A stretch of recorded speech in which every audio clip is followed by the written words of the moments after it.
Hello friends. Now in the second session I am going to discuss custom, folkways, caste system and ashram vyavastha. These all are very important to understand our society or any other society excepting the ashram system.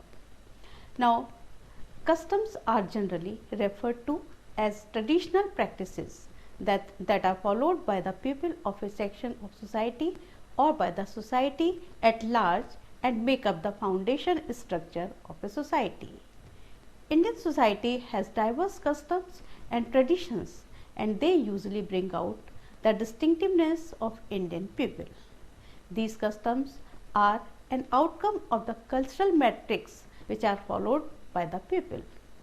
Custom is an integral part of culture or subculture.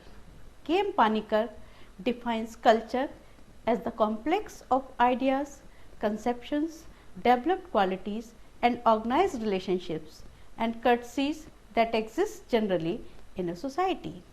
He described it as a community of thought, a similarity of conduct and behavior, a common general approach to fundamental problems which arrives from shared traditions and ideals. Culture is more general, whereas custom is specific to a society or community. According to McIver and Page, the socially accredited ways of acting are the customs of society.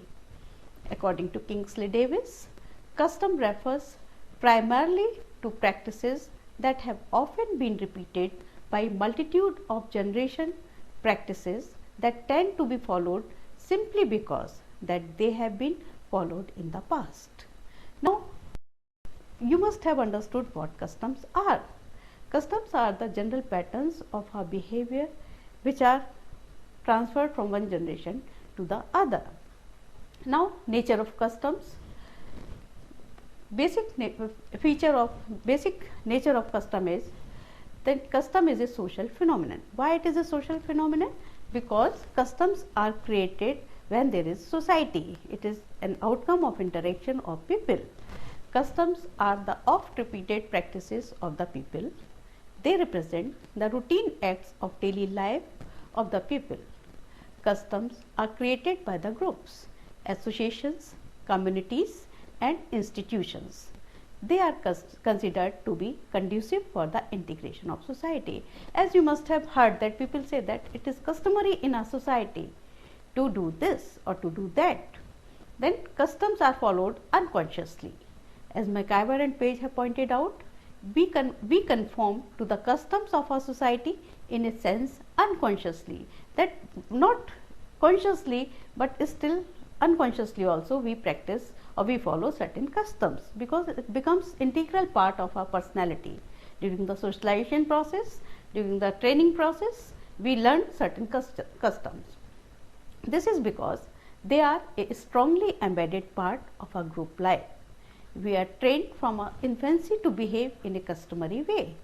Children learn their customs by imitation or by direct instruction during the course of their socialization. Now, customs are varied in nature. There are different types of customs right from the birth of an individual till his death or till her death. His whole life span is attached with number of customs. Every event or every period of his life or her life is associated with number of customs. And customs are universal in nature, but they differ from community to community and from society to society. Each society has its own set of customs. A particular society has a different type of custom and the other society has different type of customs, but there is no society which does not has its customs. For example, the customary dressing act on occasions such as marriage and funeral ceremonies differ from group to group. In certain communities, people wear white clothes, whereas in other communities, people wear black clothes while they are mourning the death of a person. Then the origin of custom is obscure. It is difficult to ascertain the exact way in which customs emerge. As McDougall writes, the ends and purposes of many customs are lost in the midst of antiquity. Customs are relatively durable because they are practices of the community life, they are the practices of the group life. So, they stay for quite a long period, and there is a change also in customs. It is not necessary that a particular custom remain forever in a particular society or in a group of society. Customs evolve gradually and hence they are obeyed mostly in a spontaneous manner. When once the customs are established, they gain grounds to become firm. They are implicitly obeyed with least resistance by the majority of the people. People do not generally object to follow a particular custom. Some might in exceptional cases, but normally not. Now, social importance of customs. Customs regulate our social life. Customs act as the effective means of control. So, individuals can hardly escape their grip. They are the self-accepted rules of social life. They bind people together, assimilate their actions to be the accepted standards, and control their purely egoistic impulses. They are found among the pre-literate as well as among the literate people. They are found among the primitive societies as well as among the most industrial or most advanced or most postmodern societies as well. Now, customs constitute the treasury of our social heritage. Customs preserve our culture and transmit it to the succeeding generations. They have added stability and certainty to our social life. They bring people together and develop social relationships among them. They provide for a feeling of security in human society. People normally abide by these and their violation is considered as a sin. Customs are basic to a collective life. This is one of the most important feature of customs because these are created by the society, these are created by the associations, these are created by the groups. So, they represent a collective life of a particular group or of a society. Now, customs are found in all the communities of the world.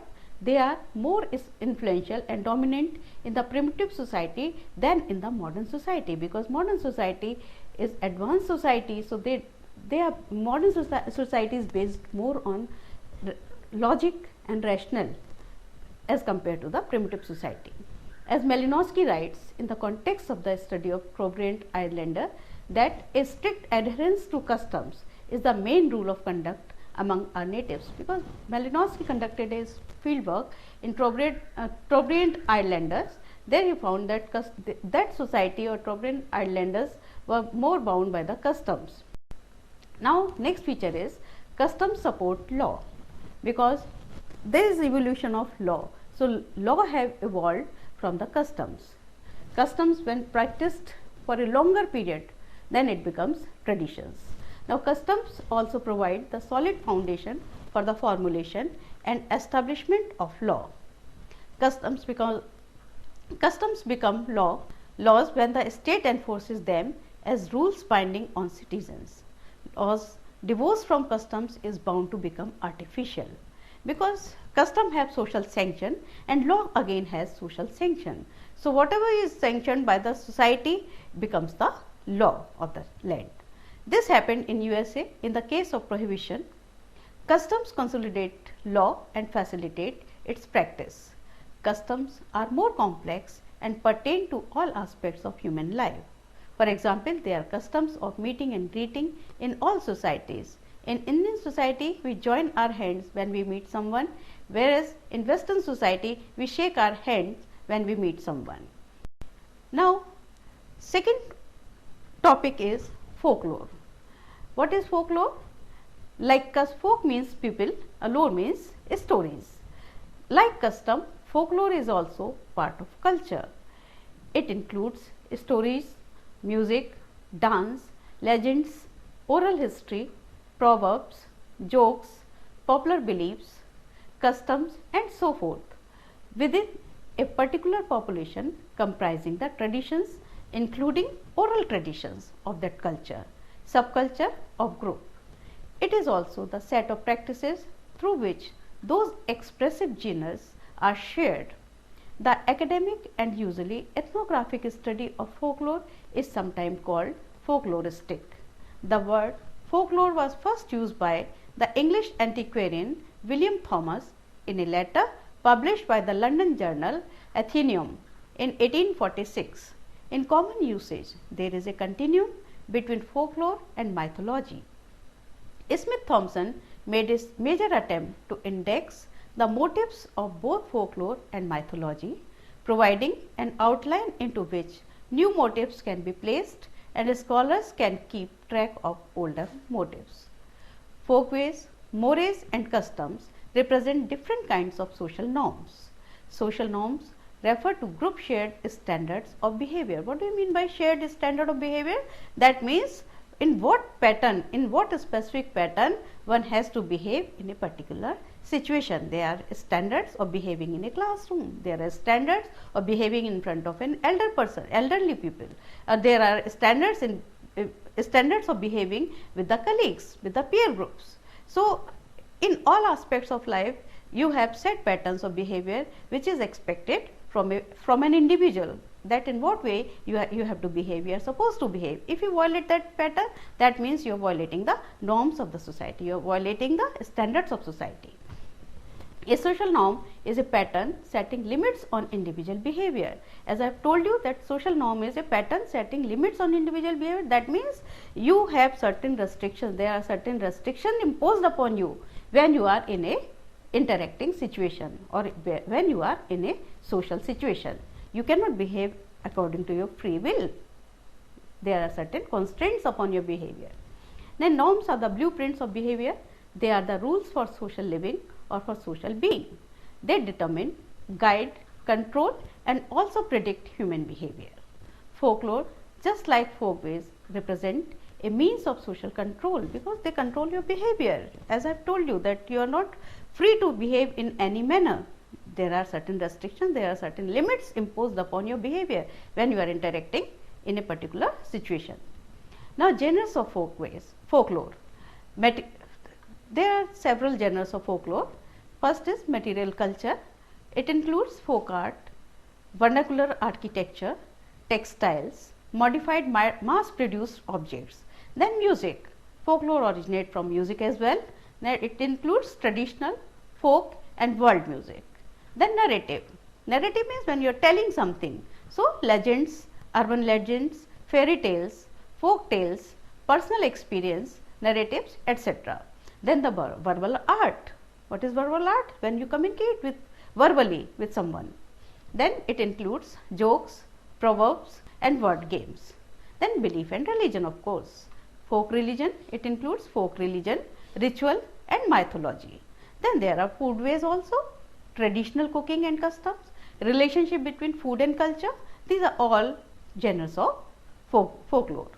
Then folklore is again treated as an academic discipline. What do you mean by that academic discipline? It means how academicians study folklore. So, folklorists focus on the study of human creativity within a specific cultural and social context, including how such expressions, that is stories, music, material culture and festivals are linked to political, religious, ethnic, regional and other forms of group identity. The elusive material of folklore can best be defined through the formal genres into which they fall. Four broad sectors of folklore studies are given, like oral literature, material culture, social customs and festivals and performing folk art. Now, we will discuss what is oral literature, what do we mean by oral literature. Oral, you know, verbal. This is that is which is uttered by word of mouth. Then oral literature, also called as verbal art or expressive literature, are spoken, sung and voice forms of traditional utterances. Oral narrative is one big subdivision of this group, which in turn has its own manifold distinctions. For example, myth, fairy tale, romantic tale or novella, religious tale, folklore, legend, animal tale, anecdote, joke, etc. Another major subdivision of oral literature is oral poetry or folk poetry, which has its own family of related forms, that is folk epics, ballads, folk songs, lullabies, work songs, de vichar songs, zikirs with reference to the northeast of India, and songs associated with rituals and rites, that is sanskars of birth, marriage, death, etc. commonly found in almost all part of India, because India is a land of multifarious culture, various regions. People of different parts speak different language, they eat different type of food, they dress up in a different style, but they all have folk culture of their own, they all have folklore of their own.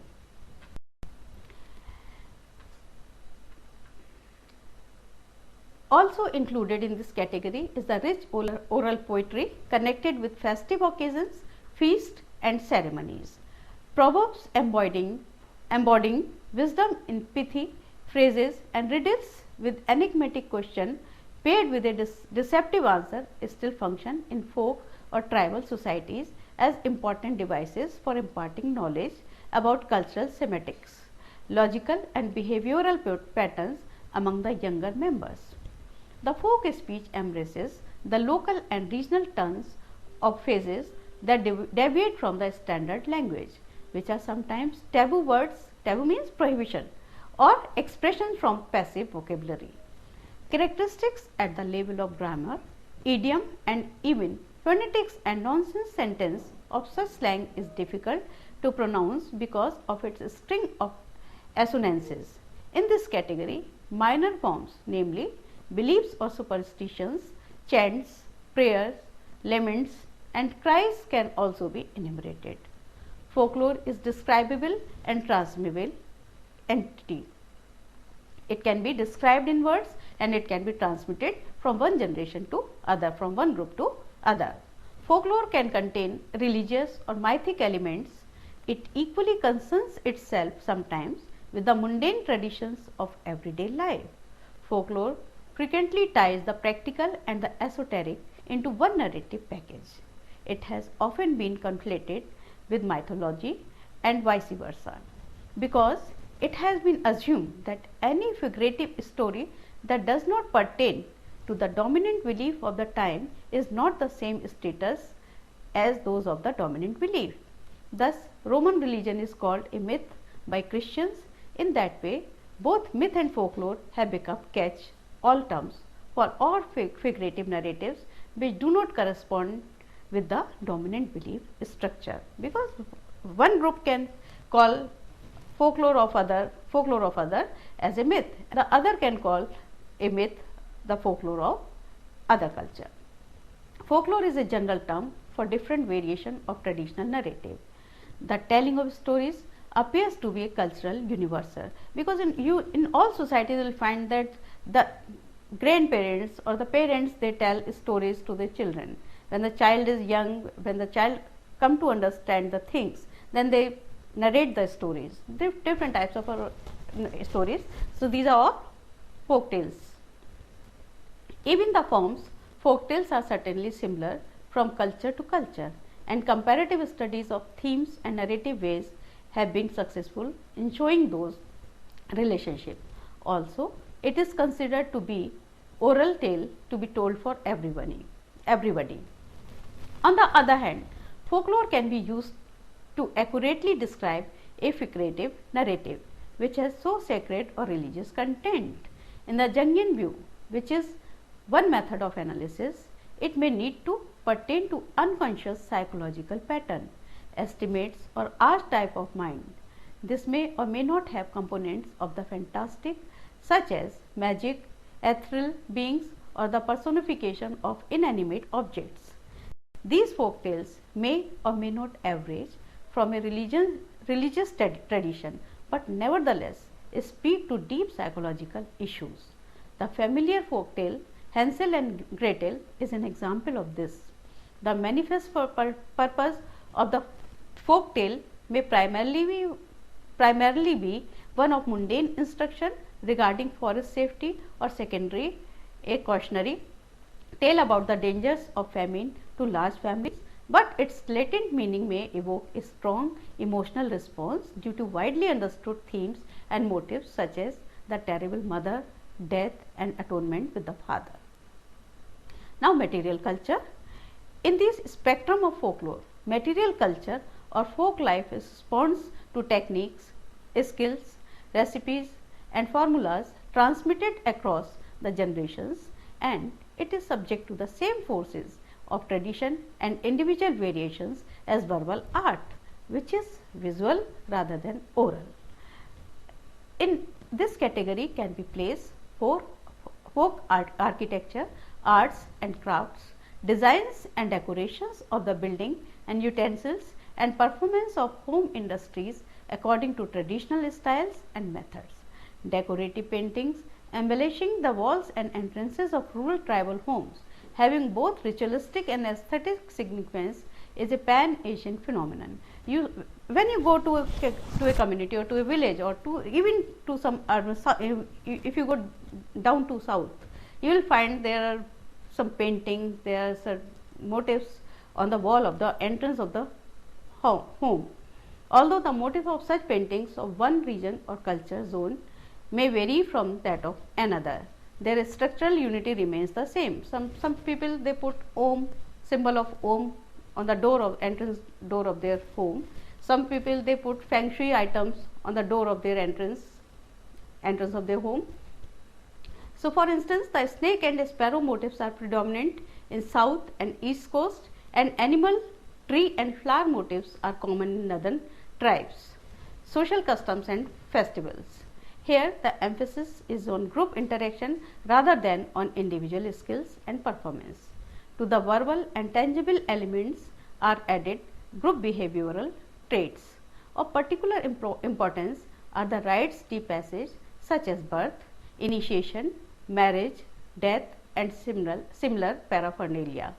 Ritual and customs associated with festival in a country are sometimes related to agricultural activity following a calendrical cycle. For example, during the harvest season, Holi is celebrated. So, these along with customs associated with religious practices and the concept of Indian worldview form an important segment of folk life, and they partly function to provide psychic reassurance against external dangers of natural calamities. The religious aspect is multidimensional, encompassing the most complex caste hierarchy, which has a network of interrelations with the religious hierarchy. Besides pan-Indian mode of worshipping, Hindu pantheon, there are very ancient and indigenous modes of worship and performance of rites prevalent in tribal belts to placate gods and demons, quite distinguishable from other parts of the country.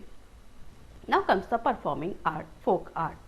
This sector of folklore studies concerns primarily with the traditional music, drama and dance passed on the succeeding generations by ear and performed by memory rather than by writer and printed musical score and relevant literature, which usually overcome the generic barriers. The folk music is functional in the sense that it is not entertainment or of particular aesthetic interest, but it is an accompaniment to other. There can be both moral and psychological scope to the work as well as entertainment value, depending upon the nature of the teller, the style of the telling, the ages of the audience members and the overall context of the performance.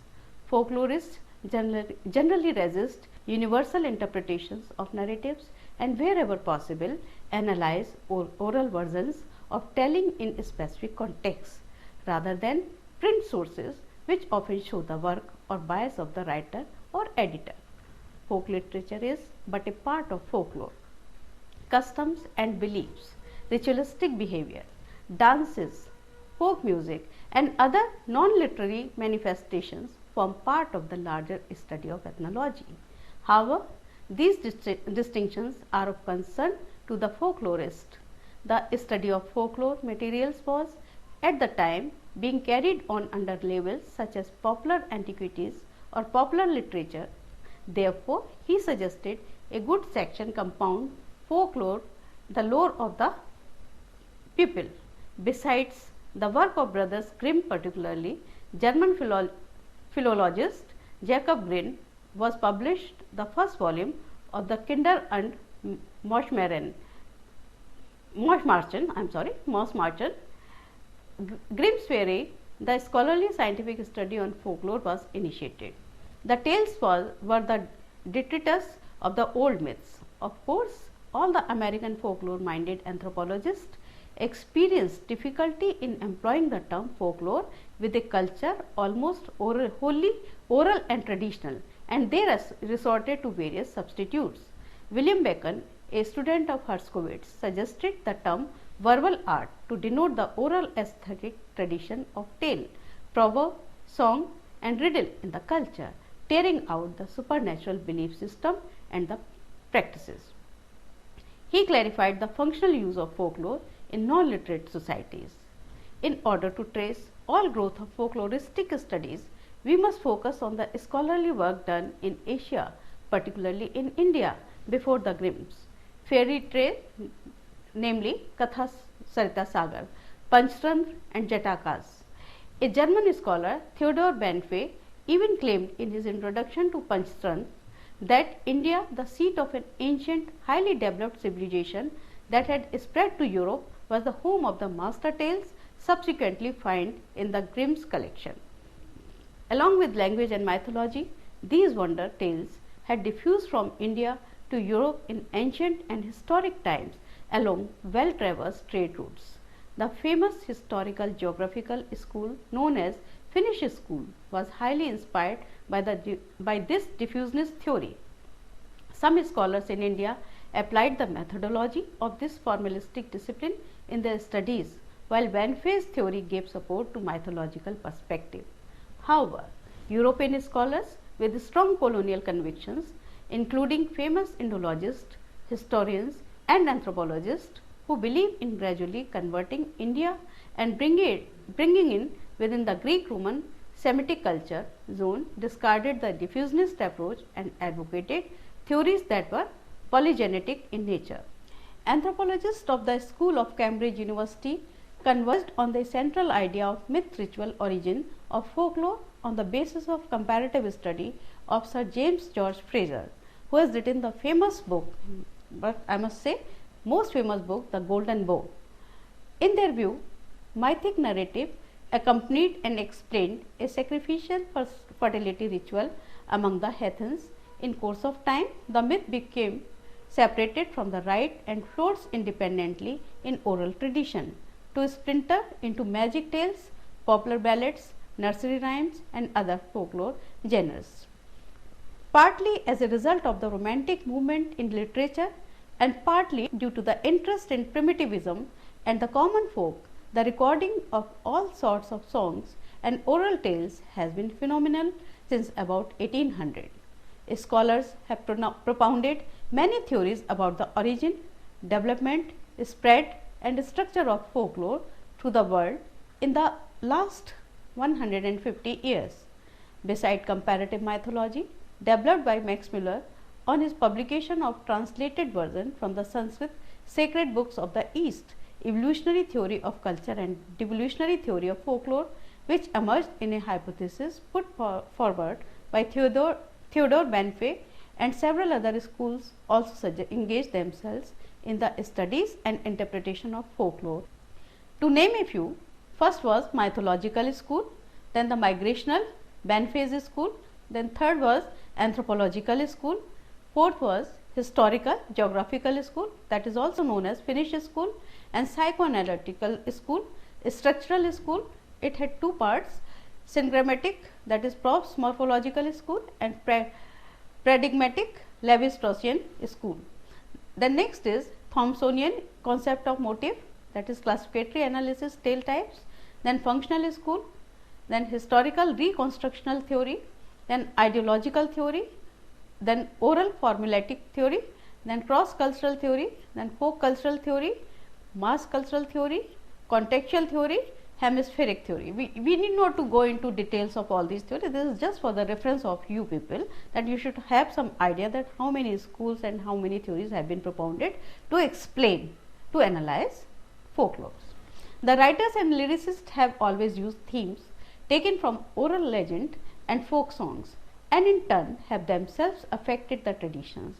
In the recent years, cinema has presented old folk tales to an enthralling public and radio and television. Inevitable, this oral literature has become less truly oral and mostly pseudo folk culture, pseudo means false, has been presented to the public. Therefore, during the past few generations, folk festivals have flourished in both number and rich variety and have become almost worldwide. They have been like a stimulus or preservation of a disappearing phase of modern life and are likely to revive older dances, keeping them within the authentic local traditions. The inquiring minds of intellectuals in social sciences and humanities, particularly ethnologists, anthropologists, historians, etc., have adopted scientific approach to investigate this subject of a substantial worldwide body of scholarship. In India, we always talk of Margi and Desi Vedic and Lokik, that is classical and folk traditions, which is also as known as great and little traditions. Unilinear evolutions and few universals may not explain the variety produced by multicultural folk traditions. In this sense, the Indian equivalent of folklore, that is Lokyan, coined by Suniti Kumar Chatterjee, expresses the real scope of folklore as it signified a way of life. The area of folklore is therefore circumscribed by a pedagogical motive of adjusting the members of a social group to the needs of the group. Folklore thus ultimately becomes the means of expressions of a group's own attitude and cultural life. The civilization of a people being a movement from unconscious to conscious, it is obvious that their beliefs and customs would be didactic with an end to adjust man to his immediate surroundings for a leap forward to his future. Ultimately, the said idea would give us a glimpse of social formations, cultural evolution and the group's worldview. In the colonized nations, each folk tradition serves to reinforce the group identity of its members in a pluralistic culture. Syncretism, acculturation of the fusion of different traditions, is a process especially characteristic of New World folklore. The traditional lore physically attached to the original homeland seems to vanish fast. If any of it cease to exist within the memory of man, it is completely lost. However, its dying process is actually very slow. Tribal people scattered across different continents need their myths to safeguard their identity. Therefore, in the electronic age, according to Marshall McLuhan, the literate word is reverting to an oral community. So, I hope you must have understood what folklore is, and I just give you a question. You have to think about the folklorist, female folklorist from Rajasthan, who is a folklorist and who is a folk teller and who is very popular throughout the world. So, you just think over it and get the name of that lady. Now, we come to the caste system. You all know what is caste, and you all belong to one or the other caste, because our society's main feature is caste system. It was the founding stone of Indian social structure, and it is the unique feature of Indian society only. Then what is caste? Caste is known as Jati in common parlance. Some people say that this is my Jati. That means they refer to this is my caste. Caste as a system of social relations has been a central point in Hindu society for several centuries. A lot of conjectures, controversies and explanations have come about its origin, nature and role in Indian society. It has been claimed that it is an all-encompassing system, an ideology which would govern all other relations. Its whole notion is hierarchy based on the ideas of pollution and purity. A caste is an endogamous group. What is endogamous group? Endo means within, gama means marriage. Marriage within the same caste. Marriage within the same caste group. That is, its members marry within the same caste. A man is born in a caste and remains in that forever. A person cannot change his caste even by any virtue. Caste is decided by birth of a person in a particular family. Caste of the father will be the caste of the children. Member of a caste used to have a particular occupation on a hereditary basis. A given caste occupies a particular rank in the hierarchy of caste, and some are superior to it, some are inferior. There are certain rules regarding eating, drinking and social interaction which are to be followed by all castes. Caste Panchayat used to regulate the behavior of its member by implementing these rules. Caste is a dynamic institution. It has changed a great deal in accordance with changes in the wider society. The origin of the caste system dates back to the age of the Rig Veda. There is a reference to the word Varna, that one means color. In the Rig Veda, Arya is referred to as fair and Dasa as dark. People of the two Varnas differed not only in their skin color but also in their worship and speech.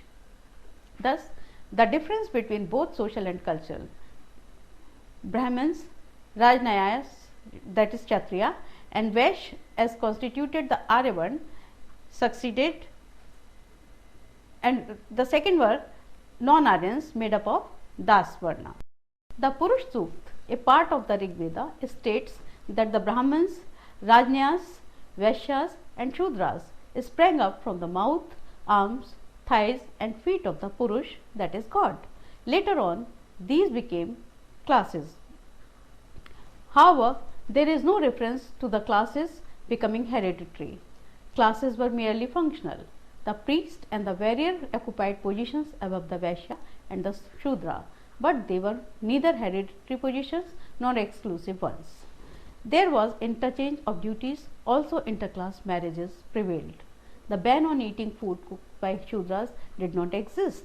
There was no trace of untouchability. The later Vedic civilization consists of Samhitas, Atharvaved, Yajurved and the Brahmins and Shudra. The notion of sacrifice gained prominence. The doctrine of karma, maya, transmigration, identity of the individual soul with the universal soul and mukti as main tenets of Hinduism find their first expression in the Upanishads. The power and privilege of the priestly caste, that is Brahmins, increased, but Kshatriyas challenged this from time to time. The system of nomenclature to address the members of these castes emerged. The idea of pollution by touch found expression. The caste system became inflexible with when birth became the basis of caste rank. Restriction of marriage and social relations were also imposed. The goddess of Gautama, Bodh Gaya, Apastamba have reference regarding hereditary and communality. The caste system, which is an integral part of the Indian system, has a long standing history of its own. To understand how the system has come to be, it is today one needs to have a deeper understanding of the origin, evolution and growth of caste system. Three main stages in the evolution of caste may be identified. Number one, caste in ancient age, that is the period up to 1100 AD, which is inclusive of Vedic age, post-Vedic age and Puranic age. And then the second period is caste in medieval age, that is period from 1100 AD to 1757 AD, which includes the Muslim rule in India. And the third period is caste in modern age, that is post 1757 AD till independence, or we can say till today. Changes in caste system in independent India. Changes in the traditional features of caste. The religious basis of caste has been attacked. Caste is no more believed to be divinely ordained. It is being given a more social and secular meaning than a religious interpretation. Second change was restriction on food habits have been relaxed. Distinction between pakka food and kacha food has almost vanished, because in previous time there was a strict restriction on taking up of kacha food and pakka food. What is a kacha food? Kacha food is roti, and pakka food is which is fried food, that is called pakka food. Food habits have become more a matter of personal choice than a caste rule. Still, commensal taboos are not completely ignored, especially in the rural areas. Interdining has not become the order of the day. And third change was caste is not very much associated with hereditary occupations. Now you see that Brahmin is doing job of a cobbler, or Brahmin is doing job of running a factory of shoe. Then occupations are becoming more and more caste free. Brahmins are found driving taxis, dealing with footwears, and running non-vegetarian hotels and bars, and so on. And even Shudras, the so-called Shudras or the untouchables, they are in the teaching profession, they are in the medical profession, they are in the engineering profession, or highly reputed clean occupations. So the ritual aspect and the beginning of the Jati system. The Varna dharma or code governing the conduct of different Varna received a high degree of elaboration in the post-Vedic period. The three lower castes are ordered to live according to the teaching of the Brahmin, who declared their duties. The king is exhorted to regulate their conduct accordingly. Commenting on the slowly changing social phenomena, Lenoy observes that the different specialist tasks among the Brahmins themselves became associated with degrees of ritualistic purity and impurity. For example, the priest who actually killed the sacrificial beast was lower in ritual status than the presiding priest. So within the Brahmins also there was a hierarchy on the basis of work, occupation or jobs performed by a particular Brahmin. It was in the extension of this Vedic principle of graded ritual status of the entire range of social life that caste classification division into Jati originated.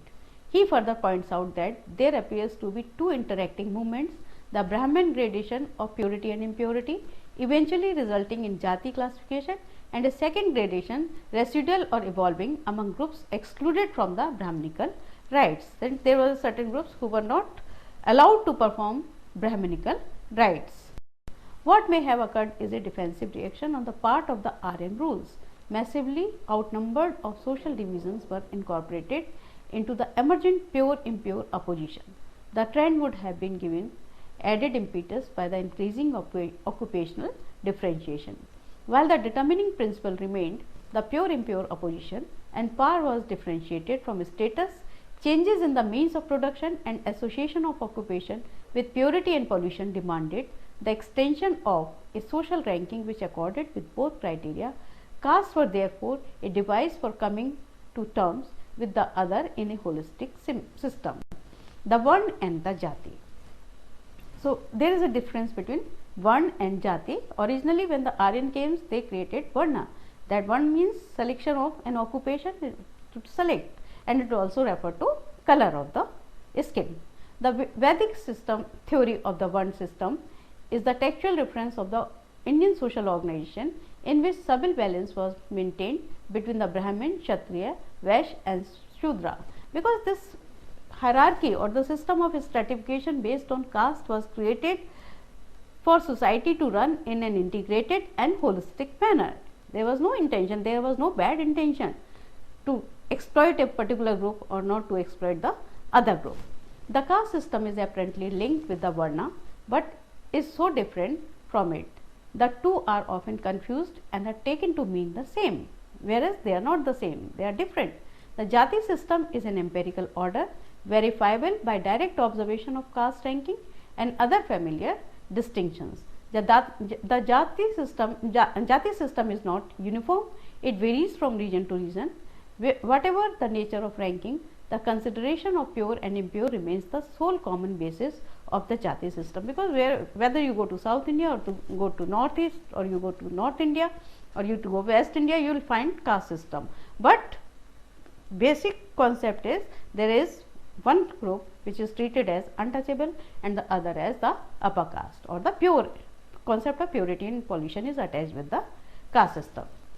Dumont, according to Lenoy, regards these two systems as homologous and to have interacted on each other. Now Jati and its transformation. Now we will see what transformations caste system has gone. The Dharma Shastras, the law books of Manu and Vishnu, throw considerable light on the contemporary social institution. The Manu Smriti, which is pre-Buddhist in composition, maintains a distinction between the Arya and the non-Arya called Das. This term was also used for Chandals, Sabpakas and others who were considered inferior to Shudras. According to Manu Smriti, as indicated in the Hindu civilization, there were mixed castes springing from adultery, marriage and ineligible women and violation of the duties of caste. That means the adultery means if a man or a woman of upper caste marries a lower caste person, then the offspring out of that will be Shudra. Or if intercaste marriage, if an offspring is produced after as a result of intercaste marriage, then the child will be Shudra according to the Smriti. Intermarriage between castes produced a crop of unclassified progeny who were all branded as Sudras and described by their occupations, Swakarm Bhim, that means occupation by their own karam. There was a Catholic rule that he who was begotten by an Aryan of a non-Aryan female may become an Aryan by virtue. This relaxation was probably to accommodate the foreigners and the artisan classes whose hand was also pure. These new Sudras were given a higher status than the born Sudras and untouchables. Caste as social unit thus became to be recognized and came to be known by the appropriate marks of distinction. It is described to be the duty of the king to see that all castes observe their rules and regulations and to bring the erring members of the path to the path of duty. Before settling a dispute, a king is expected to inquire into the caste of the individual to the dispute and to administer justice in accordance with the caste regulations. According to Ghurye, Jati or caste has come to be a very important feature of Hindu social organization. Both the plaintiff and the defendant in a law suit has to register their Jati. No principle of equality or inequality was accepted before the law for all the castes, and there were differential norms for reward and punishment for the same deed on the basis of people belonging to higher caste or lower caste. Suppose a higher caste people commit the same crime, then he will be punished less severely, and if the lower caste people commit the same crime, then he will be punished more severely. So, with the emergence of the new group or caste of untouchables, there had come into existence rigid norms of pollution and purity. Now, caste in urban and rural society.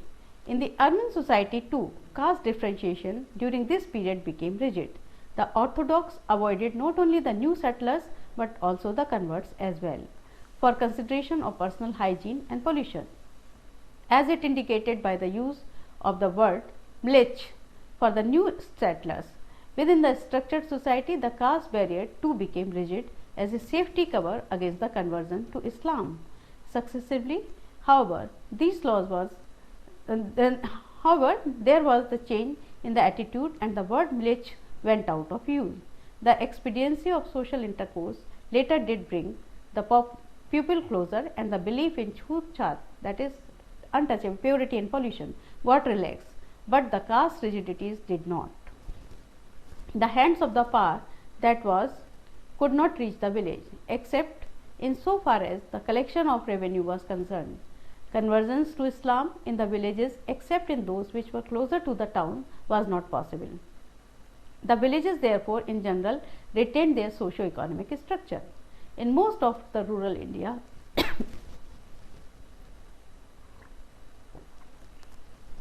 there existed and continues to exist a dominant caste.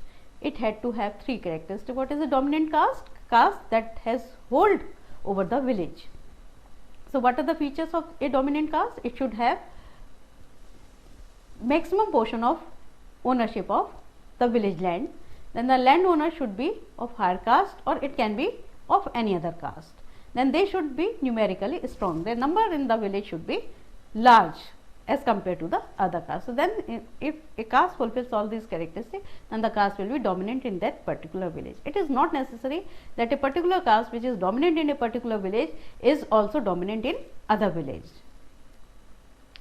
Now, in case if in a given area there existed more than one dominant caste, one of them had to give to another. One has to surrender its status to the other. This, according to M. N. Srinivas, happened occasionally even in pre-British India and has been an important aspect of rural social change in the 20th century. The authority in the village used to be divided in terms of status and role between Brahmins and the dominant caste. The Brahmin was the supreme arbitrator in matters religious and temporal. Disputes were settled by the internal disputes within a caste. Besides, as indicated by Lenoy, the internal affairs of each middle or low caste were governed by its own caste panchayat and by sabhas. Council covering the affairs of a caste within a readily accessible region also existed, though some were rarely convened. In many cases, particularly among middle and low caste, these still survive. Now we will come to new socio-economic forces and caste. What are the factors, what are the socio-economic factors which has changed the caste system? From the Upanishadic time to this day, the teachers such as Buddha, Kabir, Guru Nanak, Chaitanya, Raja Ram Mohan Roy, Swami Dayanand Saraswati, Mahatma Gandhi and Swami Vivekanand all spoke against the caste system. The caste system is opposed to the religion of Vedanta, remarks Swami Vivekanand. Lala Lajpat Rai held that the Arya Samaj repudiates caste by birth. There has been thus a continuous protest down the ages against it. The changed conditions have now made it continuous protest down the ages against it. The changed conditions have now made its continuity difficult. It is an ending phenomenon. Here we discuss some of the trends against the caste system. First we will see how English language, modern education and caste prejudices have changed the caste system. The role of Purohit, his ritual sanction authority, the traditionalism and the immobility of individuals and of the groups had generally sustained the caste prejudices. Introduction of the new language, English language, as the language of administration made the first serious breach in the assumed impregnability of the caste system. It weakened the position of the Purohit, his ritual sanction authority, traditionalism and encouraged social mobility, since to learn the English language on the one hand to go to the town or the city, one needed no initiation in the orthodox manner or any other help from Purohit Brahmin. Obviously, it caused power disequilibrium in the social group, maybe even in the village. The English learning progressed under the government patronage. It processed independent of influence of Brahmin.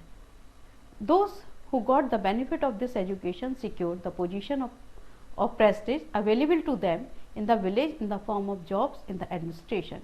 Some of them worked in the towns and earned a good salary. This added significance, prestige and power to the caste group from which such individuals came. The modern education introduced by the British was basically secular and liberal. It was available to anyone who could pay for it, irrespective of one's caste or community position. It popularized the idea of freedom of association, equality before law, equal right of all citizens or the state and equal freedom to follow any vocation. This, on the one hand, led a selection of educated class of Hindu society like Ram Mohan Roy, Devendranath Tagore, Keshav Chand Sen and others to raise a standard of revolt against caste, and on the other gave rise to the depressed classes movement under the leadership of Dr. Ambedkar and the self-respect movement in South India.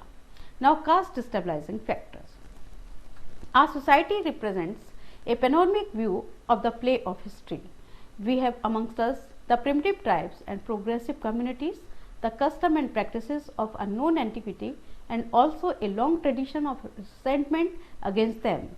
There is the presence of the tribal instinct to preserve the old and the natural desire to adopt and own the new.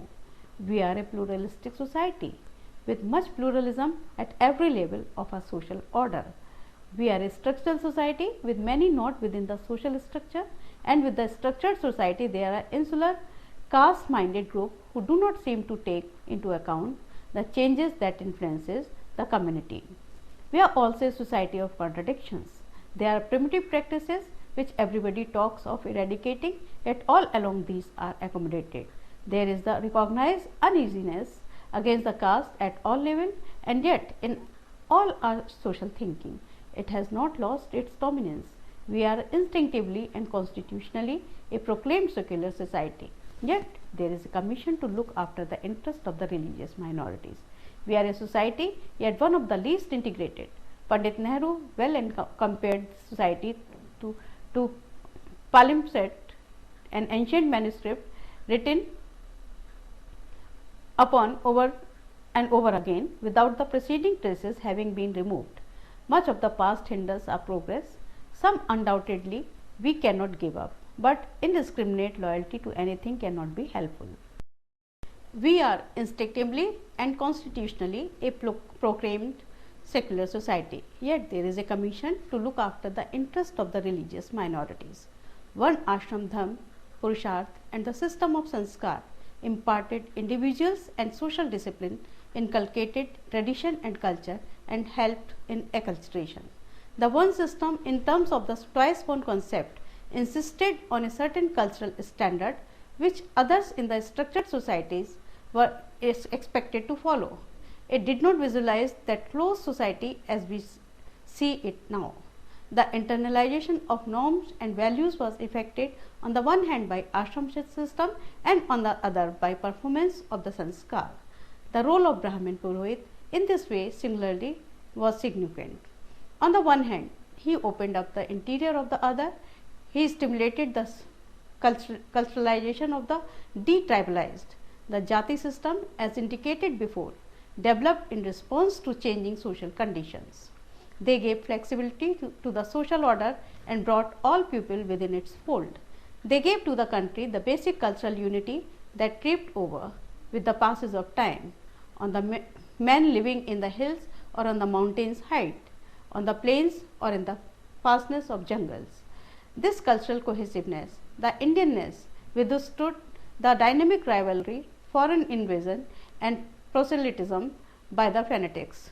No doubt, when looking from this distance of time, their holistic approach invites comment, yet every age has its values and norms, its means and ends, its survival, its justification. It made clash of races and of cultures an impossibility.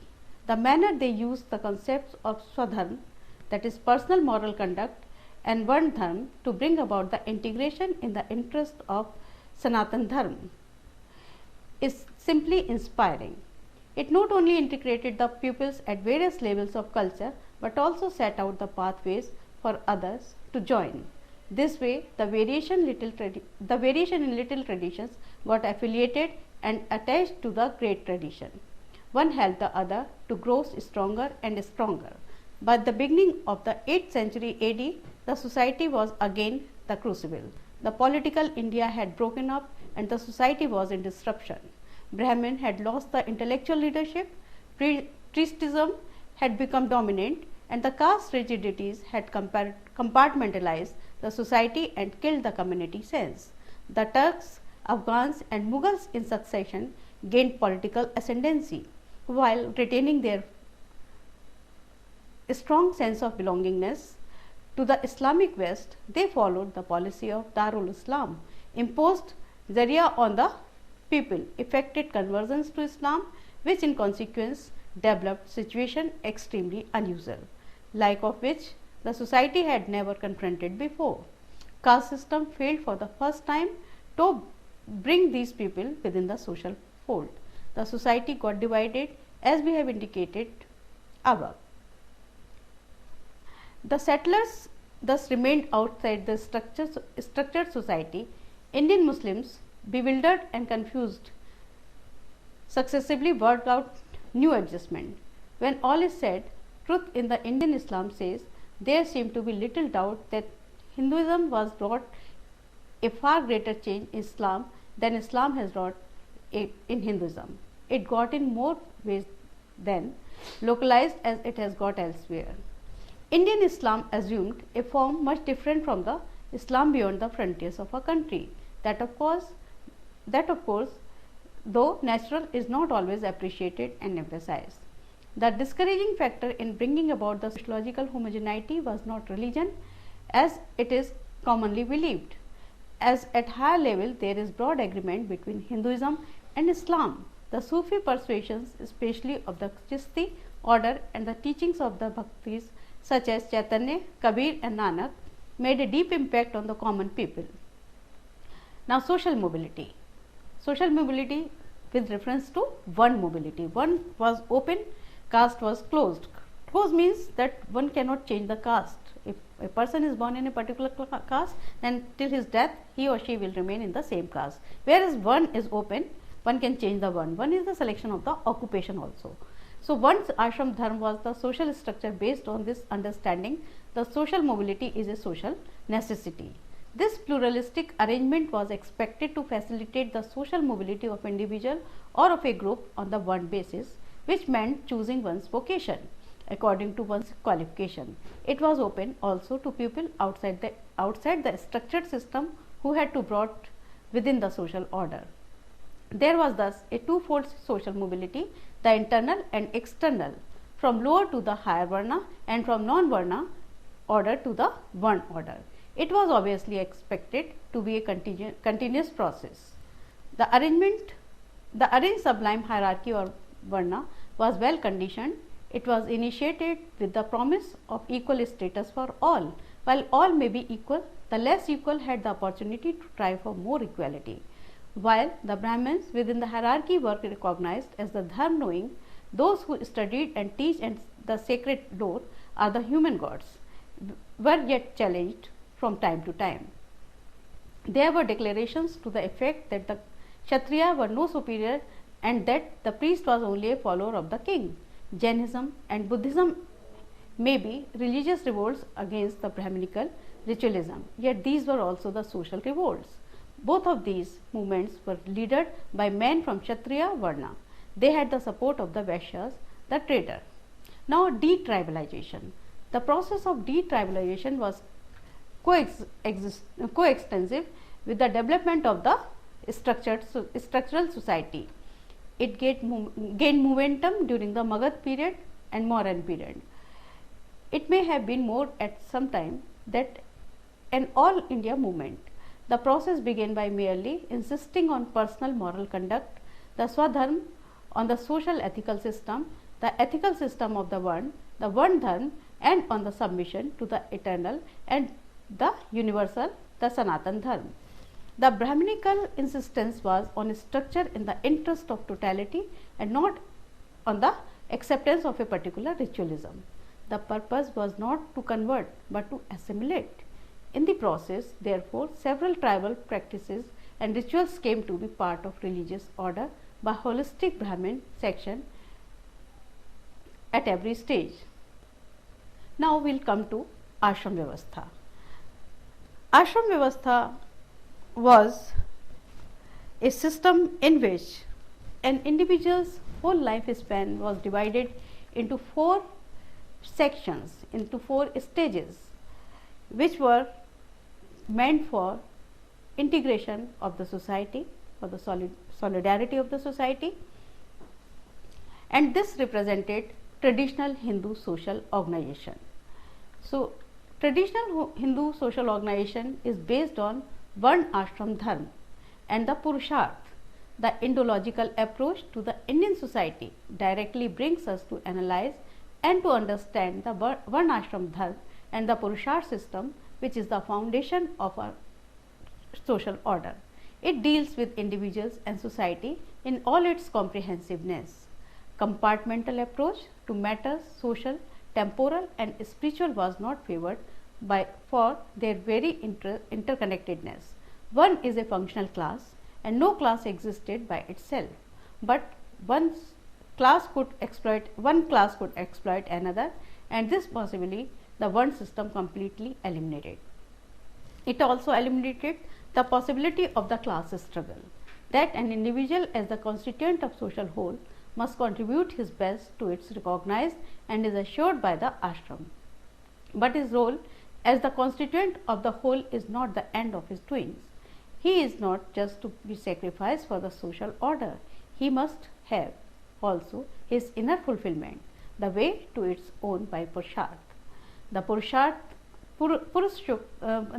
Sukta hymn of Rig Veda, referring to the origin of the Chaturvarna, compares the society with giant organism having the Brahmin, the Kshatriya, the Vaishya and the Shudra as its head, arms, trunk and feet respectively, each one being functional like each organ, and all make together the society as the organs make the organism. All like the organs perform the co-equal functions. It is expressly stated in the text, thus no part of the whole may claim exclusive importance and superiority over the others. Suppose in a human body, your hands are equally important, your eyes are equally important, your nose is equally important, your legs are equally important, your feet are equally important. So, you cannot say that my feet are less important as compared to my brain, because if there are no feet, you cannot walk, you cannot do any work. So, all like the organs perform the co-equal functions. It is expressly stated in the text that no part of the whole may claim exclusive importance and superiority over the others. Collaboration and exchange of services are the essence of this organismic theory. The various organs of the projected Purush body image are related in a structural consistency. The one system is thus the specification of the function and rewards according to the qualitative character of the classes. The interrelation of the Dvijas. Dvijas means twice born. First birth is the natural birth which every human being takes or every living being takes, and the second birth is which is performed through the sanskar, through a ritualistic performance, that is the Upnayan sanskar. A sacred thread is worn by the upper caste people and there is ritual attached with this, then this is called the second birth of the individual. So, all the upper caste like the Brahmin, Kshatriya and Vaishya, they are treated as the Dvijas because they perform the Upnayan sanskar, and the Shudras, they do not perform the Upnayan sanskar, they do not wear, they were not allowed to wear a sacred thought. So, they were sacred thread. So, they were called the once born, and the upper caste of the Brahmin, Kshatriya, Vaishya, they were called the Dvija or the twice born. So, Brahmin is spiritually supreme but is materially dependent. Kshatriya is materially the master but is spiritually dependent upon Brahmin. This stratification has created an interdependent relationship. The monopolization of power in any form has been eliminated. The sociological functions were to be performed in cooperation. One system is a successful effort in establishing the social equilibrium. Now, the whole life was divided, as I have already told you, that the lifespan of a Hindu was divided into 4 sections. So, these were called the ashrams. So, the ashram system is a later development. It concerns the 4 stages of life: the brahmacharya, the grihasth, the vanprasth and the sannyas, one following the other in succession. Literally, ashram means making an effort. It implies therefore that for the fulfillment of one's life, one has to make an effort at every stage to have the best of it. Success in the succeeding stages was held to be based on efforts made in the preceding section. For example, if you have fulfilled all the conditions of the brahmacharya ashram, then your next stage, that is the grihastha ashram, will be successful. If you have successfully completed the grihastha ashram, then your vanprastha ashram will be successful. If you have performed all the conditions or the requirement of the vanprastha ashram, then your sannyas ashram will be successful. So, on average, lifespan was taken to be 100 years and each ashram was assigned a period of 25 years. So, there were 4 lifespans, 25 years each. Now, the brahmacharya ashram, it is also known as the indriya sannyas, the period of self control, because in brahmacharya you have to observe celibacy. It begins with the upnayan, that is with the investiture of the sacred thread, as I have already told you, the yagnopavitra, initiating the pupil, the brahmachari, the acharya, the teacher, whispered in the ears of the movie, the great Gayatri mantra. The brahmacharya, it is also known as the indriya sannyas. Now, second ashram is the grihastha ashram. It begins with the marriage of a novice and with his consequent family responsibilities. Then comes the vanprastha ashram. It is the stage of progressive retirement after children had got settled and needed to move needed no parental care and attention, one left everything to the care of his son and entered upon the Vanprastha stage. Then the sannyas ashram, according to Apastamba, sannyasi is one who, abandoning truth and falsehood, pleasure and pain, the Vedas, this world and the text, seek not only to attain. The sannyasi is, according to S. Radhakrishnan, a super social man, a Privrajka, a wandering teacher who influences a spiritual standard, though he may live apart from society. This supreme ideal of life has been described by Kalidas as owing the whole world with disowning oneself. His mission is to teach his highest spiritual experience. Now the four Purusharth. Attached with the ashram vyavastha, there are four Purusharth, which I have already discussed in part in the previous session, that there is dharma, arth, kam and moksha. These are attached with the ashram system, which are essential for one to get the moksha or the nirman.